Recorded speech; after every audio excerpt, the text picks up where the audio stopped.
안녕하세요. 이번 세션에서는 Recurrent Neural Network에 대해 살펴보겠습니다. 오늘 이야기할 내용들은 먼저 왜 Recurrent Neural Network가 도입되었는지, 모티베이션에 대해서 먼저 설명을 하고, Recurrent Neural Network, RNN에 대해 설명을 한 다음에, 그러면 과연 이 RNN들을 어디에 활용할 수 있는지 그 활용 예시들에 대해서 이야기를 해보겠습니다. 이후로 기본적으로 살펴봤던 이 RNN에 몇 가지 문제가 있는데요. 문제점을 살펴보고 그 문제점을 해결할 수 있는 게이티드 RNN에 대해 살펴본 후 세션을 요약하도록 하겠습니다. 먼저 모티베이션입니다. 모티베이션은 랭귀지 모델이라는 태스크를 통해서 모티베이션을 이야기해 보겠습니다. 랭귀지 모델링이 과연 무엇일까요? 랭귀지 모델링이라는 것은 어떤 컨텍스트, 텍스트가 일부가 주어졌을 때 그 다음 단어를 예측하는 태스크를 랭귀지 모델링이라고 합니다. 예를 들어서 The students opened their 하면 뒤에 나올 수 있는 단어는 books도 있을 수 있고 laptops도 있을 수 있고 exams도 있을 수 있고 minds도 있을 수 있죠. 이것을 좀 더 포멀하게 표현을 해보면 몇 가지 이제 컨텍스트 워즈가 주어집니다. 그러면 probability distribution of the next word in x의 t 플러스 1을 계산하는데 조건부 확률이죠. 이 컨텍스트가 조건부로 주어지고요. 그리고 next word의 probability를 예측합니다. 그리고 x t 플러스 1은 어떤 단어도 될 수 있습니다.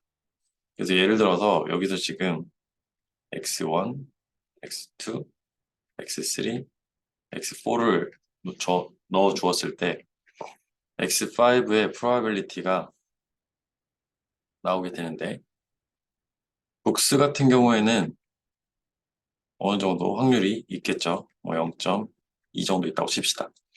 그리고 랩탑 같은 경우에도 나올 수 있는 확률이 좀 있죠. 그러면 여기도 0.2 정도 있다고 해봅시다. 그런데 예를 들어서 포레스트라는 단어가 있다고 하면 포레스트는 students opened their forest라는 단어는 사실 가능성이 거의 없겠죠. 그래서 여기에는 0.01 이런 식으로 확률을 낮게 측정. 이런 식으로 어, 보캐블러리에 있는 모든 단어에 대해서 확률 분포를 나타내 줍니다.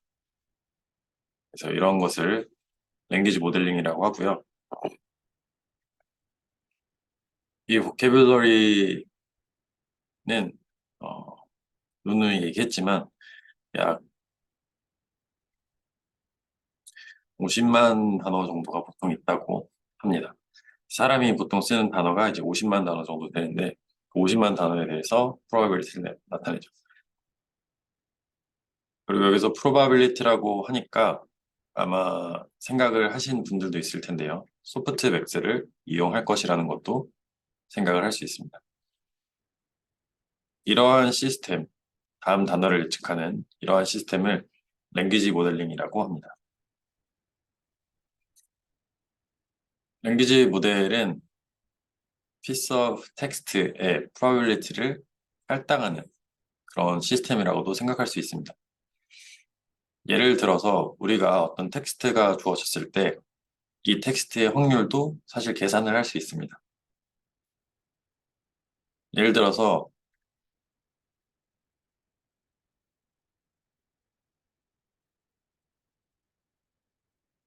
I am very happy라는 단순한 문장이 있다고 쳐볼게요.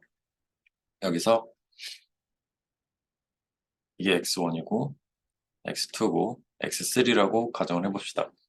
그러면 이 문장의 확률이 과연 어떻게 될까요? 그러면 이 확률이 의미하는 바는 각 단어가 문장의 시작이 되는 확률이겠죠. I am이 문장에서 시작의 확률을 우리가 곱해줄 수 있습니다. 그리고 그 다음 확률은 x1이 주어졌을 때 I am이 주어졌을 때 very가 나올 확률이고요. 그 다음은 앞에 컨텍스트들이 나왔을 때 그 다음 단어가 나올 확률입니다. 이런 식으로 하면 이 조건부 확률들을 이용하면 이런 식으로 이 문장의 확률을 계산할 수가 있습니다. 이 문장의 확률이 높다는 것은 자연스러운 문장이라는 것이고요. 이 probability가 높다는 것은 자연스럽다는 것이고 probability가 낮다는 것은 이러한 문장이 있을 확률이 낮기 때문에 부자연스러운 문장이라는 얘기죠. 그리고 사실 우리는 랭귀지 모델을 우리 생활에서 거의 대부분 사용하고 계실 겁니다. 이렇게 핸드폰으로 문자를 칠 때도 자동 완성 기능이 있죠. 이 자동 완성 기능은 랭귀지 모델에 기반하였습니다. 그리고 구글에서 검색을 할 때도 뒤에 나올 문장들을 완성을 해서 나타내주는 경우가 많죠. 자, 그러면 랭귀지 모델은 어떻게 구현을 할 수 있을까요? 딥러닝이 나오기 전에는 Ngram 랭귀지 모델이라는 것이 많이 사용되었습니다. 그래서 딥러닝이 나오기 전에는 Ngram 랭귀지 모델이 주로 사용이 되었고요. 그러면 랭귀지 모델로 사용됐던 Ngram이 과연 무엇일까요? 이 Ngram은 Chunk of n consecutive words라고 N개의 연속된 그런 청크죠. 청크가 이제 한국말로 하면 뭐 잘라놓은 그런 뭉뚱이 이런 건데 유니그램 같은 경우에는 각각의 하나의 단어들의 확률입니다. 워드 벡터 할 때 잠깐 다루긴 했었는데요. 그래서 유니그램은 각 단어가 나타날 확률입니다. 그럼 바이그램은 이 the students가 나올 확률, students opened가 나올 확률, opened there가 문장 내에 있을 확률입니다. 그럼 trigram은 이 세 개가 나올 확률입니다. 그리고 4g은 이 네 개가 나올 확률입니다. 그래서 ngram이 이제 커지면 커질수록 계산하기가 더 어려워지고 그리고 스파스해지는 그런 영향이 나타나겠죠. 그래서 이 ngram을 이용한 랭귀지 모델은 어떻게 구축하느냐?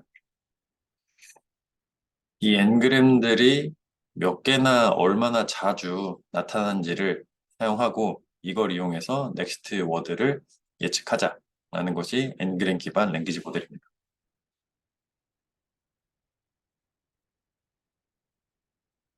그러면 이 랭귀지 모델로 사용되는 ngram은 사실 마르코브 어썸션을 사용했다고도 볼 수 있습니다. xt 플러스 1은 n-1개의 워드에만 디펜던트 하다라는 것이 마르코브 어썸션이죠. 그래서 우리가 실제로는 앞에 1부터 t까지의 단어들이 있지만 ngram이라고 하면 그 전체에 다 디펜던트한 게 아니라 n-1개의 워드에 대해서만 디펜던트 하다라는 거죠. 이 얘기를 다시 하면 probability of ngram은 probability of n-1gram에 기반해서 만들 수가 있습니다.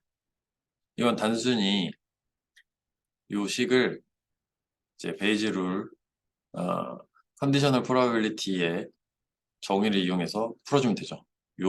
요거의 확률이 분모로 가고 요거 두 개를 교집합 한 개 분자로 가는 거죠.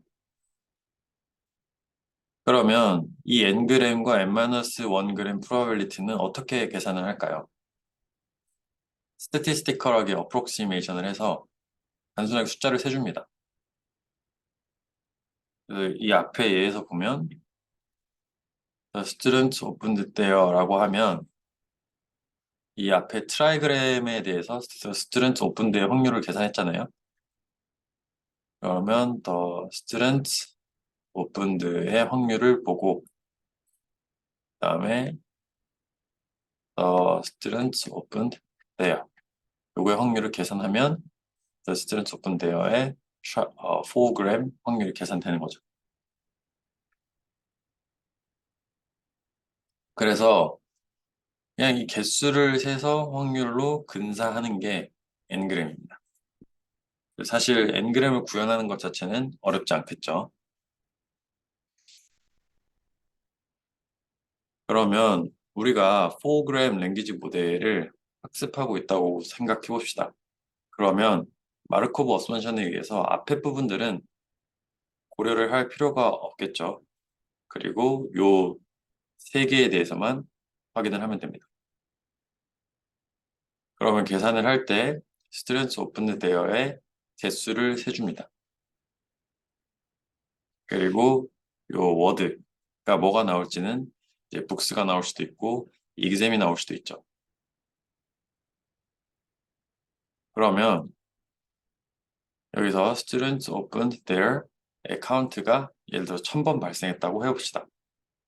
그리고 students opened their books가 우리의 코퍼스에서 400번 발생했다고 하면 이 확률은 이제 0.4가 되겠죠.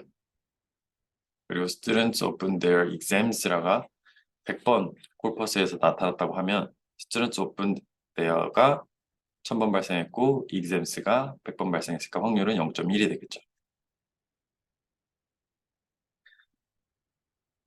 여기 보면 as the proctor studied the clock이라고 돼 있어요. proctor는 조교죠. 그러면 여기 students open there이라고 했을 때 우리가 proctor 컨텍스트는 없앴어요. 근데 사실 proctor가 시계를 시작하니까 students가 opened 뭘 했을까를 보면 사실 books보다는 exam이 훨씬 더 확률이 높겠죠.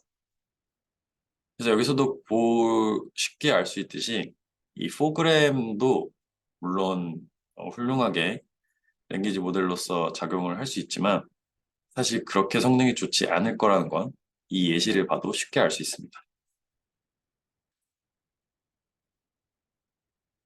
그리고 이 ngram 랭귀지 모델은 스파시티 문제가 있어요. 스파시티 문제라는 것은 희소하다는 거죠. 뭔 얘기냐? 스튜던트 오픈데어가 만약에 데이터에 한 번도 없었어요. 그러면 이 W 워드는 probability 0을 가져요. 하지만 데이터셋이 작거나 어떤 특정 도메인에 편향이 되어 있어서 바이어스가 걸려 있어서 확률이 0일 수도 있죠. 그러면 이런 것을 해결하기 위해서는 스몰 델타를 더해서 스무딩을 해서 모든 단어들이 아주 작은 확률이라도 가지게 하는 방법이 하나 있습니다. 그리고 두 번째는 students opened there가 데이터에 아예 한 번도 없으면 부모 자체를 계산할 수가 없어요. 그래서 이렇게 된 경우에는 students opened their 어쩌고에 대한 프로그램을 아예 계산을 할 수가 없는 거죠. 또 분자가 아예 없을 수도 있고 분모가 아예 없을 수도 있습니다. 이런 문제를 해결하기 위해서는 이제 오픈드 대어로 컨디션을 해버리는 그런 방법도 있죠. 이런 것을 백오프라고 합니다. 그런데 n을 키우면 키울수록 스파시티 프로블럼은 더더 악화가 됩니다. 그리고 n이 5보다 클 수도 없습니다. 왜냐하면 5보다 커질수록 그 컨텍스트를 정확하게 반영하는 단어들을 자주 보기가 힘들겠죠. 그래서 여기 보면 앞에 예시에서도 이 프락터라는 컨텍스트를 고려하면 사실 여기는 exam이 훨씬 더 적합한데 students open their exam이라는 것보다는 사실 books가 훨씬 더 많이 발생하겠죠. 여기서 보는 것처럼 엔그램은 컨텍스트도 사실 그렇게 많이 볼 수 없고 그리고 스파시티 이슈 때문에 학습하는데도 애를 먹을 수 있습니다.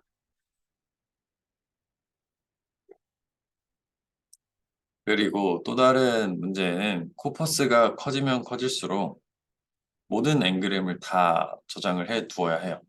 스파시티 프로블럼뿐만이 아니라 스토리지 프로블럼도 있습니다. 모델 사이즈가 커질수록 저장을 해야 하는 엔그램의 개수가 많아지죠. 그럼 실제로는 어떻게 하냐?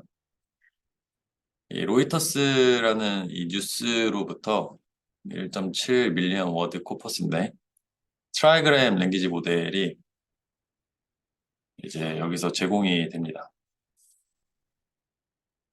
그러면 랩탑에서도 쉽게 쓸 수 있는데요. today, the 하면 그 다음에 나올 단어들에 대해서 probability를 나타내 줍니다. 여기서 보면 company, bank 이런 것들이 자주 나오고 당연히 business and financial 뉴스니까요. 그래서 여기서도 sparsity problem을 쉽게 볼 수 있습니다. 그리고 확률이 잘 분포가 되어 있지가 않아요.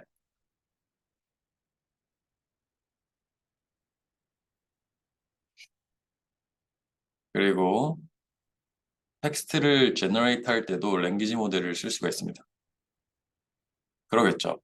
그래서 today 더로 컨디션을 하고 그러면 probability distribution, next word의 probability distribution 찾을 수 있는데 여기서 다음 단어를 고르는 방법이 두 가지가 있어요. 첫 번째 방법은 디터미니스틱하게 가장 확률이 높은 단어를 고르는 거예요. 두 번째 방법은 스토캐스틱하게 이 확률을 가지고서 이 확률에 따라 랜덤하게 샘플링을 하는 거예요. 그러면 텍스트를 제너레이트 할 때마다 새로운 문장들을 생성할 수 있겠죠. 그래서 다음 단어를 만들고 또 그 앞에 단어들의 컨디션을 준 다음에 또 그 다음 단어를 샘플링하고 이런 식으로 할 수 있습니다. 그러면 이렇게 생성한 단어의 예시를 하면 보면 Today the price of gold per ton while production of shoe lets and shoe industry the bank intervened just after it considered and rejected IMF demand to rebuild depleted European stocks. September 30 and primary 76 CTS a share. 이런 식으로 보면 굉장히 그래메티컬하다는 걸 알 수 있어요. 그런데 컨텍스트나 이런 게 전혀 상관이 없는 말들이죠. 여기서도 다시 한번 확인할 수 있는 게 단어 3개만 가지고서는 제대로 된 컨텍스트를 파악할 수 없다라는 것입니다. 그리고 n을 늘리고 싶지만 스파시티 이슈와 스토리지 이슈 등으로 인해서 늘릴 수가 없다는 게 랭귀지 모델의 문제입니다. 그러면 이제부터는 뉴럴 랭귀지 모델을 설계를 해 볼 건데요. 랭귀지 모델링의 태스크가 인풋이 sequence of words고 아웃풋은 next word의 probability distribution입니다. 여기에서 우리가 fully connected 레이어나 앞에서 다루었던 CNN 등의 윈도우 베이스드 뉴럴 모델을 쓰면 어떻게 될까요? 그러면 앞에 엔그램과 비슷하게 고려할 수 있는 컨텍스트의 개수가 한정이 되어 있고 그 컨텍스트도 길지 않겠죠. 그래서 랭귀지 모델의 윈도우 사이즈가 픽스드가 되어 있는데 앞에서 봤던 것처럼 이 proctor가 started the clock 이라는 컨텍스트를 사실 알면 여기에 나올 단어를 쉽게 예측할 수 있습니다. 그런데 앞에서 배운 fully connected 레이어라든지 CNN을 사용하면 윈도우 사이즈가 픽스되어 있기 때문에 앵글과 비슷하게 고려할 수 있는 컨텍스트의 수가 제한된다는 게 똑같죠. 그래서 윈도우 베이스드 뉴럴 랭귀지 모델도 비슷합니다. 컨텍스트를 예를 들어서 4개 받을 수 있는 그런 뉴럴 랭귀지 모델이면 4개를 받고 이런 fully connected 레이어를 통과시킨 다음에 소프트맥스를 통과시켜서 아웃풋 디스트리뷰션을 갖습니다. 그래서 처음에 인풋 단에서는 워드나 이런 것들이 원합 벡터로 표현이 되고 그 다음에 워드 임베딩으로 바꾸어 줍니다. 워드 임베딩으로 바꾸고 어파인이라든지 이런 히든 레이어를 통과시킨 다음에 소프트맥스를 하면 이런 식으로 모든 단어에 대해서 probability distribution을 얻을 수 있습니다. 실제로 이런 모델이 2000년대 초반에 앵그램보다 좋다는 것이 밝혀졌습니다. 이 경우에는 스파시티 문제는 해결하였습니다. 왜냐하면 이 웨이트들에 어떻게 앵그램들을 해석하고 모델링 할 것인지가 압축되어서 저장이 되어 있기 때문에 앵그램을 전부 다 저장할 필요가 없죠. 하지만 기존 앵그램이 가지고 있던 이 픽스드 윈도우 문제는 해결이 되지 않았고요. 그리고 윈도우를 키우면 이 W가 커지면서 역시 계산량이라든지 메모리가 커진다는 그런 단점을 가지고 있습니다. 하지만 윈도우를 우리가 키울 수 있다고 하더라도 컴퓨터 성능이 좋아져서 컨텍스트는 계속 변할 것이고 예를 들어서 우리가 수능 언어 영역 문제를 푼다고 해봤을 때 문장이 굉장히 지문이 굉장히 길잖아요. 거의 반 페이지 정도 되는데 이 반 페이지를 다 읽고 이 콘텍스트를 다 기억한 다음에 문제들을 풀어야 되는데 사실 이렇게 되면 윈도우가 아무리 커져도 지문의 길이는 계속 변할 수 있기 때문에 해결이 안 되는 거죠. 그리고 x1과 x2가 이 w에 대해서 곱해지기 때문에 이 w의 different weight로 곱해져서 시메트리가 없습니다. 시메트리가 없다는 것은 단어의 순서를 바꾸었을 때 똑같은 단어이지만 다르게 처리될 수 있다는 거죠. 이러한 문제들을 가지고 있습니다. 결국 이 랭귀지 모델링을 보다 보면 우리가 느끼는 게 새로운 뉴럴 아키텍처가 필요하구나. 그 아키텍처는 랭스가 어떻게 되든 상관없이 다 처리할 수 있는 그런 뉴럴 아키텍처가 필요하다는 것을 알 수 있습니다. 그래서 이게 이제 RNN의 모티베이션이 됩니다.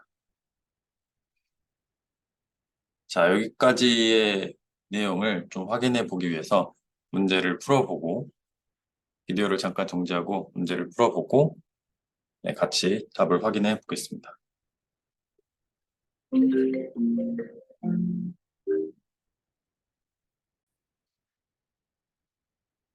네, 정답을 같이 맞춰 보겠습니다. 정답은 A fixed window neural language model entails sparsity problem. 이거 아니라고 했죠. 그래서 첫 번째 옵션은 랭귀지 모델링이라는 것 자체가 넥스트 워드가 무엇인지 프리딕팅 하는 거고요. 엔그램 모델은 마르코브 업선션을 가정했기 때문에 엔그램이 되는 거죠. 그리고 세 번째 문제는 랭귀지 모델을 통해서 뉴럴 랭귀지 모델을 통해서 전부 다 엔그램들을 기억할 필요가 없기 때문에 이 웨이트들에 저장이 되기 때문에 이런 문제가 해소가 됐고 랭귀지 모델을 이용해서 텍스트를 제너레이트 할 수 있는 걸 봤었죠.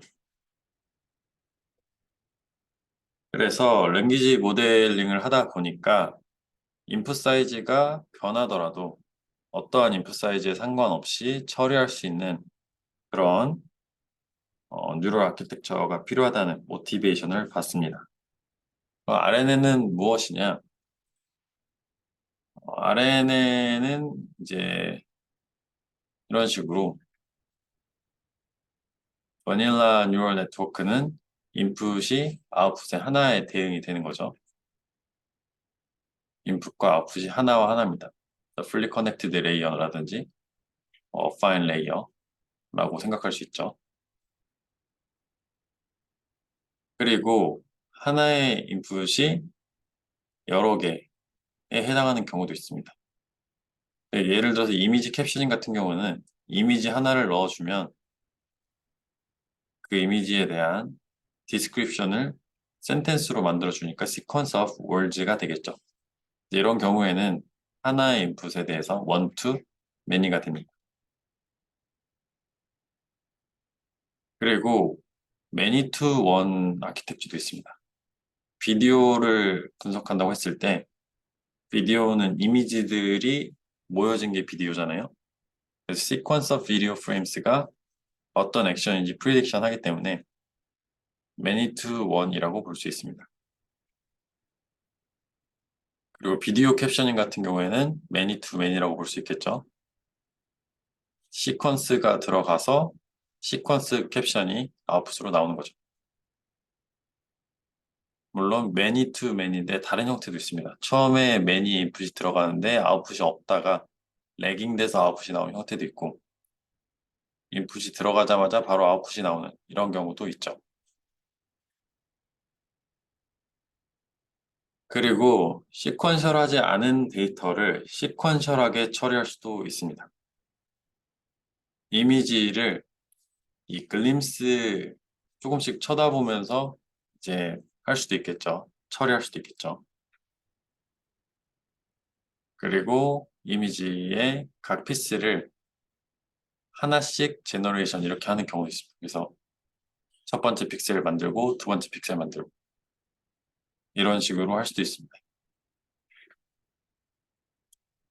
자, 그러면 이런 것들을 리커런트 뉴럴 네트워크를 통해서도 할 수 있는데 그러면 과연 RNN은 어떤 식으로 동작하는가 살펴보겠습니다. 키 아이디어는 RNN은 인터널 스테이트를 가지고 있습니다. 그리고 이 인터널 스테이트는 시퀀스가 입력이 됨에 따라서 계속 업데이트가 되고요. 그리고 이 인터널 스테이트를 계속 사용합니다. 그러면 인풋 시퀀스가 길이가 몇 개가 되든 상관없이 이 인터널 스테이트를 계속 사용하면 되기 때문에 더 이상 파라미터를 늘릴 필요도 없고 인풋 길이가 바뀌어도 고민할 필요가 없어집니다. 그래서 이 리커런트 뉴럴 네트워크는 same weight를 계속 반복해서 어플라이 한다. 그러면 같은 웨이트 하나를 가지고서 인풋 길이가 변하더라도 계속 처리를 할 수 있다라는 것이 코어 아이디어고요. 그럼 인풋 시퀀스, 그러니까 이 앞에서 봤던 것처럼 이 RNN 안에 인터널 스테이트, 이 히든 스테이트라고 하는 이 H가 있어요. 근데 이 타임 스텝 1에서는 어떤 단어가 들어왔을 때 현재 있는 H로 계산을 해서 아웃풋을 내고 그냥 옵셔널이죠. 아까 전에 one to many, many to one, many to many 여러 가지 형태가 있기 때문에 아웃풋은 옵셔널합니다. 근데 두 번째 타임 스텝에서 어떤 인풋이 들어갔을 때 이 H가 이 두 번째 상태로 이 W를 통해서 바뀌어요. 그럼 X1은 H1을 만났지만 X2는 이 W가 H2 상태로 바뀐 W가 H2 상태로 바뀌면서 X2를 프로세싱하게 되죠. 그리고 세 번째 인풋이 들어왔을 때는 이 W가 H3로 바뀐 상태에서 X3를 처리하는 겁니다. 그러면 결국 이 웨이트들은 그대로 있는데 웨이트들이 조금씩 변하고 시간에 따라서 조금씩 변하고 새로 들어오는 인풋들을 처리하는 거죠. 그래서 결국은 이 똑같은 구조에 X1 들어가고 X2 들어가고 X3가 들어가는 건데 이거를 이제 좀 타임 스텝에 따라서 펼쳐서 그린 게 이런 그림입니다. 그래서 이러한 그림을 이제 unrolled RNN이라고 하고요. 실제로는 이제 이 앞에 그림처럼 이 똑같은 RNN에다가 처음에 x1 넣었다가 그 다음에 x2 넣었다가 그 다음에 x3 넣었다가 하면 w가 h1에서 h2, h3, h4 이런 식으로 웨이트는 그대로인데 웨이트의 숫자들이 바뀌는 거죠. 그러면 이 히든 스테이트는 어떻게 업데이트를 할까요? 이 리커런스 포뮬라를 every time 스텝에 적용하면서 이 히든 스테이트를 계속 업데이트 해줍니다. 어떻게 업데이트 하냐 하면요. 현재 XT에 들어오는 input 벡터와 old state를 어떤 파라미터라이즈 된 W로 파라미터라이즈 된 함수에 넣어주면 새로운 스테이트가 나오게 됩니다.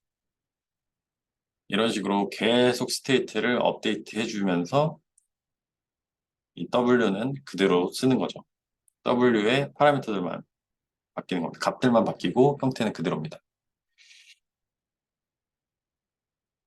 그리고 이 새로운 스테이트를 가지고서 여기에 또 다른 W0로 파라미터라이즈 된 W0를 가지고 함수를 적용하면 아웃풋을 뽑을 수 있습니다.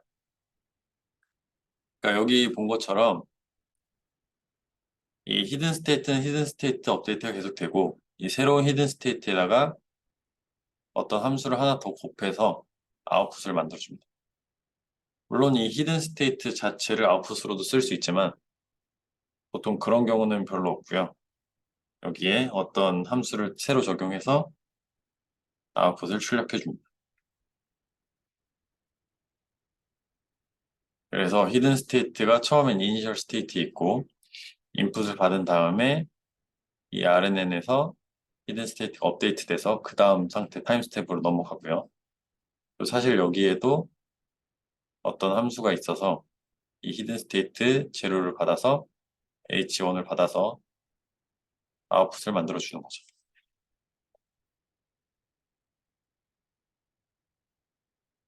그러면 여기서 주의할 게 이 FW는 같은 함수입니다.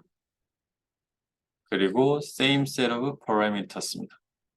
같은 파라미터 셋을 사용하는데 그 파라미터들의 값이 바뀌는 거죠. 이걸 좀 더 자세히 살펴보면 이 히든 스테이트를 업데이트하는 함수는 보통 하이퍼 탄젠트로 구성이 되어 있습니다. 그리고 히든 스테이트를 처리하는 웨이트와 이 x를 처리하는 웨이트가 따로 있습니다. 그래서 여기 보면 x를 h로 바꾸는 웨이트, h를 h로 바꾸는 웨이트 이 두 개를 더한 다음에 하이퍼 탄젠트를 곱해주면 새로운 스테이트가 되고요. 이 새로운 스테이트에서 h를 y로 바꿔주는 웨이트를 곱해주면 아웃풋이 됩니다. 이런 바닐라 RNN을 엘만 교수님 이름을 따서 엘만 RNN이라고도 합니다. 그러면 이제 학습을 하기 위해서 컴퓨테이션 그래프를 따져보아야겠죠. x1이 이 함수에 들어가서 이 함수는 xh와 이렇게 hh 두 가지의 웨이트들로 구성이 되어 있었습니다. 그래서 같은 함수를 계속 사용합니다. 이 웨이트는 고정이 되어 있고요. 이 고정되어 있는 웨이트를 통해서 h를 변화시켜 주는 겁니다. 그래서 이 웨이트가 전부 다 모든 타임 스텝에서 똑같이 사용됩니다. 물론 학습을 할 때는 이 웨이트의 값들이 바뀌겠지만 이 히든 스테이트가 계속 이 웨이트에 따라서 변화하게 되죠. 그리고 y를 계산할 수 있습니다. y를 계산할 때 쓰는 이 fhy도 계속 공유해서 똑같이 씁니다. 그리고 각각의 아웃풋들에 대해서 로스를 계산하면 이 로스를 썸 해주면 전체 로스가 됩니다. 그리고 매니투1 같은 경우에는 이제 마지막 아웃풋에 대해서만 로스를 계산하죠. 그런데 이 y가 이 전체 히든 스테이트들에 다 영향을 받기 때문에 업데이트 할 때는 뭐 전체 이 히든 스테이트들을 다 돌아야겠죠. 그래서 뭐 원투 매니도 있고요.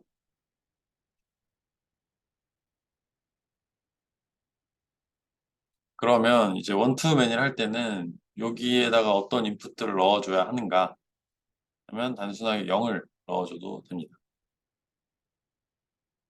혹은 이 y를 다음 스테이트에 넣어줘도 되고요. 그래서 원투 매니 같은 경우에는 다음 스텝, 다음 타임 스텝 인풋으로 어떤 것을 넣어줄지 이제 선택지들이 존재합니다. 그리고 시퀀스 투 시퀀스라고 매니 투 원과 원 투 매니를 합칠 수도 있죠. 그래서 보면 RNN을 다룰 때 이제 앞에 여러 가지 형태를 봤잖아요. 원 투 원, 원 투 매니, 매니 투 원, 매니 투 매니. 그 매니 투 매니도 레깅이 있냐 없냐 여러 가지 형태가 있는데 이런 형태들을 잘 조합하면 우리가 원하는 애플리케이션에 잘 사용할 수가 있습니다. 그리고 매니 투 원을 원 투 매니로 바꾸게 되면 어떤 특정 인풋을 인코딩한 다음에 그 인코딩된 결과를 가지고서 아웃풋을 내는 그런 아키텍처가 되는데 이런 예시가 뭐가 있죠? 트랜슬레이션을 할 때, 번역을 할 때 보통 이런 예가 많이 사용되죠. 예를 들어서 한국어 인풋이 들어가면 한국어를 인코딩한 다음에 이 인코딩한 결과를 바탕으로 이제 뭐 독일어 문장을 생성한다든지 하면 더 이상 인풋을 넣어줄 필요는 없죠. 아웃풋이 나오는 거죠. 왜 이렇게 하냐면 이제 한국어랑 뭐 서양 언어랑 뭐 주어 동사의 순서 같은 게 다르기 때문에 매니 투 매니로 하게 되면 성능이 안 좋아질 수가 있죠. 왜냐면 동사가 뒤에 나오기도 하고 앞에 나오기도 하고 이렇게 순서가 바뀌기 때문에 그런 걸 이제 한 번에 인코딩 한 다음에 사용하는 게 성능이 더 좋겠죠. 그러면 앞에 랭귀지 모델링을 잘 하기 위해서 RNN을 도입했다고 하였는데 그러면 실제로 이 RNN을 통해서 랭귀지 모델링을 어떻게 할 것인가? 예를 들어서 헬로라는 아주 간단한 데이터셋이 있다고 가정해 보겠습니다. 이 경우에 인풋 레이어는 이런 식으로 원핫 인코딩이 된 혹은 원핫 인코딩된 결과를 워드 벡터로 바꾼 다음에 인풋으로 넣어줄 수도 있겠죠. 히든 레이어를 통과해서 이 WHH랑 WXH는 계속 고정이 되어 있습니다. 그러면 이제 H를 줬을 때는 다음 단어 E를 예측을 해야겠죠. 그래서 E에 대한 확률이 가장 높고요. 그 다음 단어인 E를 넣어주면 그 다음 단어인 L, 또 L을 넣어주면 그 다음 단어인 L을 넣어주면 그 다음 단어인 O가 나오게끔 학습을 하면 됩니다. 그래서 여기 나온 단어를 이렇게 넣어줘도 되고요. 아니면 정답을 넣어줘도 됩니다. 학습할 때. 그래서 학습을 할 때는 우리가 여기다 정답을 이렇게 각 타임 스텝에 넣어줄 수도 있고요. 이따 자세히 설명하겠지만 이런 것을 이제 티처 포싱이라고 합니다.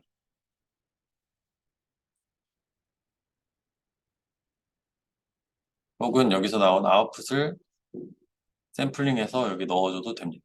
여러 가지 방법이 있습니다. 테스트 할 때는 이제 인풋으로 어떤 처음 시작 캐릭터를 넣어주고 그다음에 나온 단어들 중에서 가장 확률이 높은 단어를 샘플링합니다. 그리고 그 단어를 다음 인풋으로 넣어줍니다.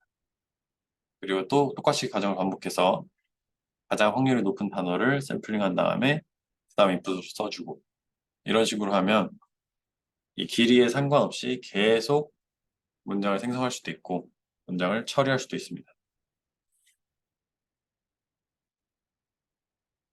그러면 이것도 앞에서 봤던 내용인데요.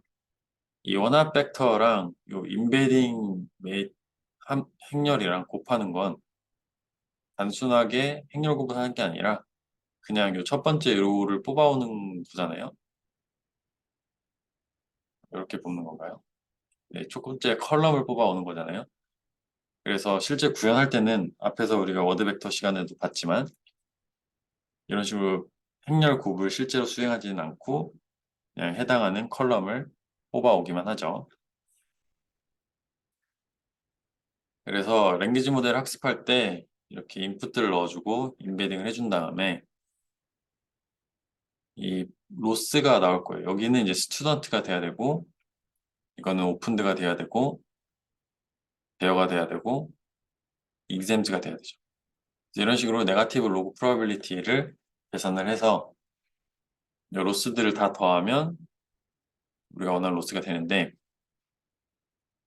이 각 타임 스텝의 인풋을 정답을 넣어주는 걸 이제 티처 포싱이라고 합니다.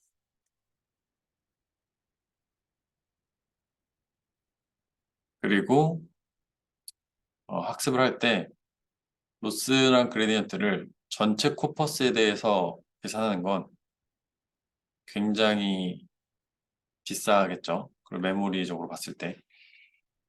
그래서 실제로는 센텐스나 뭐 다큐먼트 단위로 잘라서 학습을 시킵니다. 그리고 스토캐스틱 그레디언트 디센트 자체도 사실 전체 데이터에 대해서 하는 게 아니라 일부 데이터에 대해서만 하는 거기 때문에 이런 식으로 청크로 또 문장 단위로 잘라서 계산할 수도 있습니다.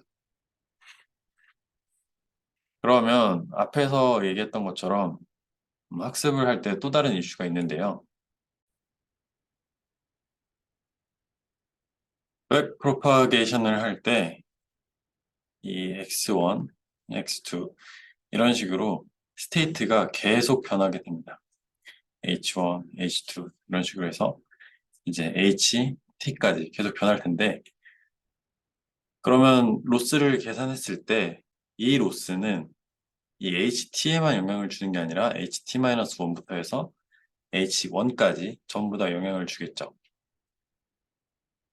그리고 그 요게 LT라고 하고 LT-1은 또 이 HT-1부터 전부 다 H1까지 영향을 주겠죠.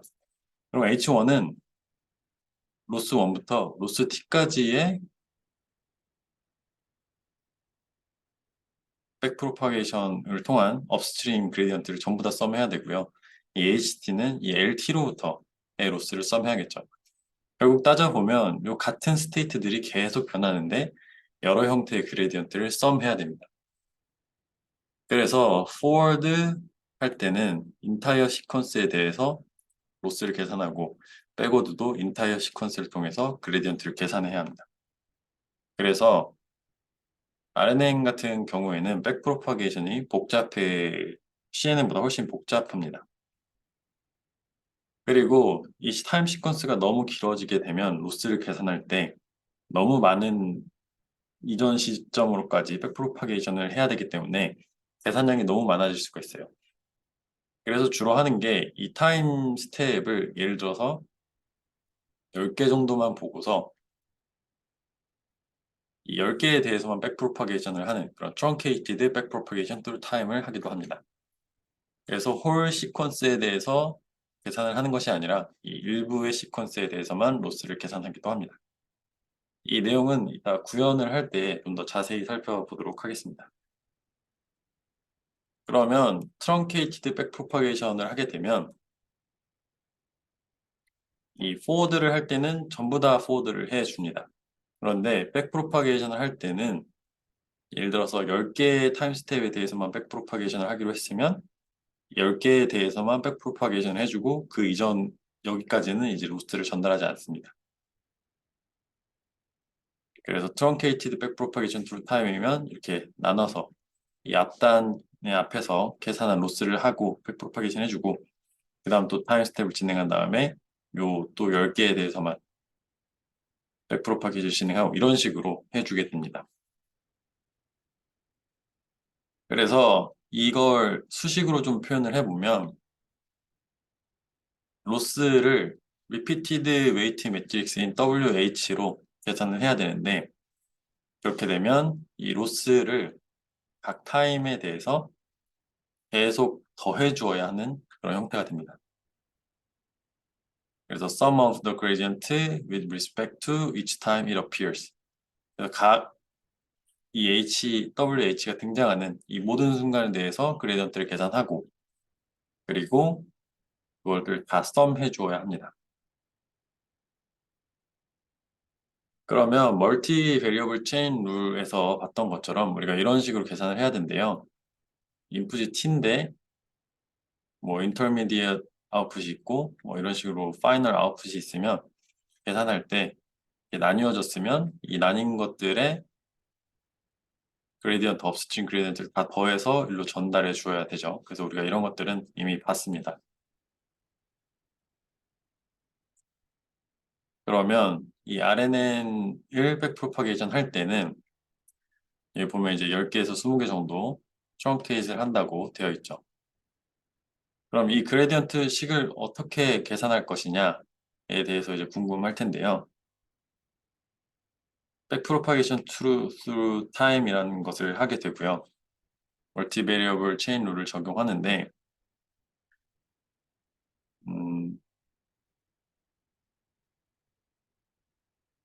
그래서 JT에 대해서 계산할 때 이 T를 1부터 T까지 바꿔가면서 이제 계산을 해 주어야 하는 거죠.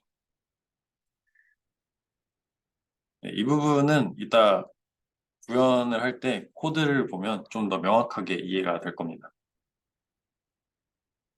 그리고 앞에서 봤던 캐릭터 랭귀지 모델을 RNN으로 구현하는데 그렇게 많은 코드가 필요하지 않습니다.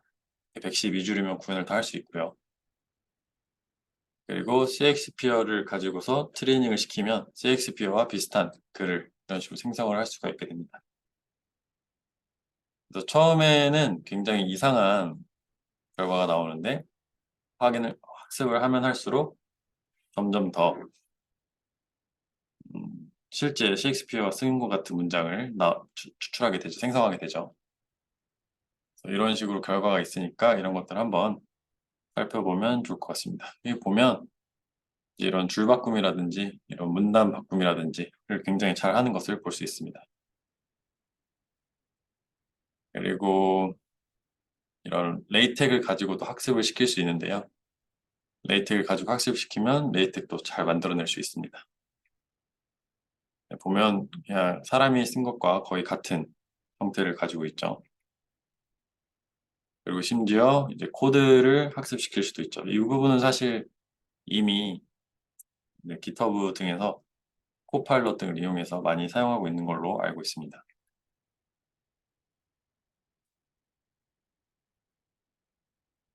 네, 이런 식으로 여러 가지 오픈 AI에서도 코드를 만든다든지 할 때 쓸 수 있죠. 그러면 랭귀지 모델은 과연 학습이 잘 되었는지, 학습이 잘 안 되었는지 어떻게 평가를 할 수 있을까요? 랭귀지 모델을 평가하는 가장 스탠다드 이밸류에이션 매트릭으로는 퍼플렉시티가 있습니다. 퍼플렉시티는 인버스 프로버빌리티 오브 코퍼스인데요. 이게 무슨 얘기냐 하면 이 확률이잖아요. 확률이 작으면 작을수록 이 퍼플렉시티가 커지게 되는데 예를 들어서 아까 앞에서 봤던 뭐 the student opened there 한 다음에 예를 들어서 북의 확률이 1이고 나머지는 다 0이에요. 그럼 퍼플렉시티가 1이 되겠죠. 근데 북의 확률이 0.1이고 이그셈의 확률이 0.1이고 나머지들은 뭐 0.01 이렇게 돼요. 그러면 퍼플렉시티는 이제 10을 넘어가게 되죠. 이게 뭔 얘기냐? 퍼플렉시티가 크면 다음에 나올 단어에 대해서 확신이 없다는 겁니다. 분기가 여러 개로 갈라질 수 있다는 겁니다.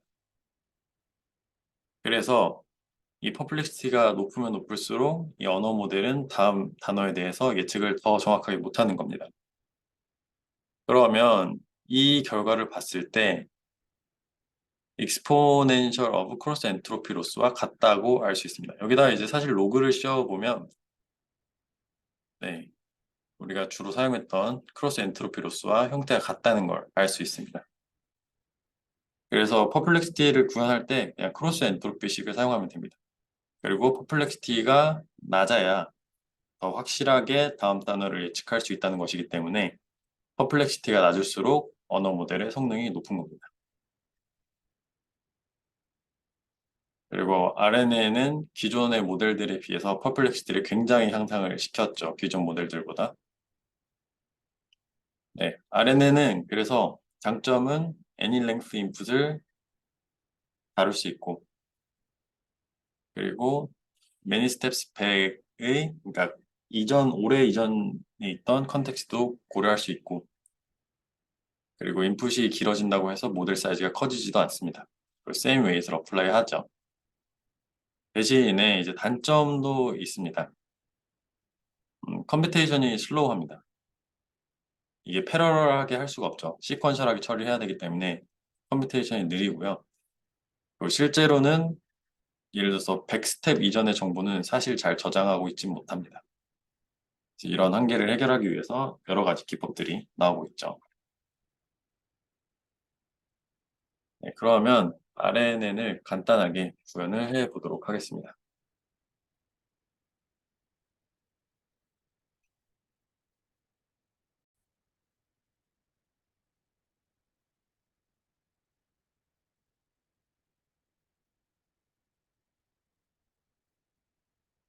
네, 리커런트 뉴럴 네트워크를 구현해 볼 건데요. 리커런트 뉴럴 네트워크는 줄여서 RNN이라고 합니다. 먼저 이니셜라이저를 구현하고요. X를 변환해주는 W, H를 변환해주는 W, 바이어스 이렇게 받겠습니다. 파라미터는 하나의 리스트에 전부 다 저장을 할 거고요. 그레디언트들도 저장을 해줘야겠죠.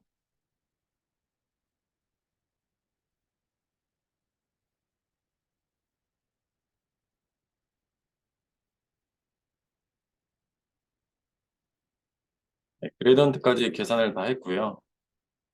캐시를 저장해 놓겠습니다. 포워드는 previous hidden state가 필요합니다.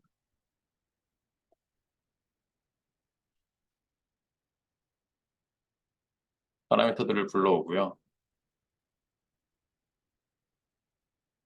기존 스테이트와 WH를 곱하고 X와 WX를 곱해준 다음에 바이어스를 더하면 새로운 스테이트를 계산할 수 있죠. 그럼 넥스트 스테이트는 탄젠트, 하이퍼 탄젠트를 곱하면 된다고 했었죠. 그리고 백프로파게이션을 위해서 이 값들을 저장을 해줍니다. 네, 이렇게 hnext를 하면 되겠죠.